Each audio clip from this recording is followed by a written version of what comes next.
Approximately 1 minute 40 seconds into it, police have had enough. It takes 4 officers to wrestle him to the ground. For the next 45 seconds, they knee and strike Castellani with batons as they try to handcuff him. A 5th officer arrives. I was just basically rolling up in a ball. I said I wasn't resisting. I told them that, and they just continued to beat me. You can see at this point on the tape, the officers have managed to get Castellani on his stomach, one hand almost behind his back. 5 seconds later, a canine officer pulls up, jumps out of his car, and immediately sets his dog on Castellani. When the dog actually chomped down the back of my neck, I was also receiving blows to the back of my head with a fist. Police arrested Castellani, charging him with resisting arrest, disorderly conduct, and aggravated assault on an officer and a canine. Hospital pictures show he needed 200 stitches to close his wounds and multiple dog bites on his head and neck. I walked into the room, and he was shackled to the bed by his feet.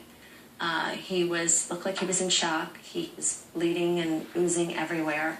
Worst thing a parent could possibly, experience. Then Castellani's parents saw the surveillance tape of what happened. I was just numb. I actually went home and got sick. It was really, really terrible. The Castellanis are suing the Atlantic City Police Department as well as the city. I think it is one of the most egregious examples of excessive force, police brutality that I have ever seen. You can't just bum rush a kid who has said something offensive to you. The Castellanis point to court records, which show the canine officer involved had 15 prior complaints related to excessive force or assault. He was exonerated in all those cases. That officer, Sterling Wheaton, still has 5 additional suits pending against him. The Atlantic City Police would not make Wheaton or any of the officers involved in the Castellani case available, but the chief of the department says it's too early for judgment. All I can tell you is that there's an internal investigation, and that when it's over, I'll be able to speak about the results. At this point, though, you were standing by the officer. Oh, absolutely. And Yeah, because you're a Nazi son of a bitch. Then we'll move forward from there. The mayor of Atlantic City called the video disturbing and has asked the state's attorney general to oversee that investigation.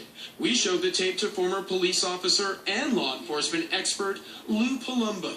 I have to say that the amount of force that I believe they used here was appropriate, yes. John Oh, was Shea, appropriate. professor Just at John brutalize a College of defenseless Criminal Justice, person. says, from his perspective, the use of the dog was an unnecessary and potentially deadly use of force. I don't know of any training that allows police officers to launch the dog onto somebody's neck, which is right where the dog went. Do you believe there could be any justification for the officer's actions that night? No.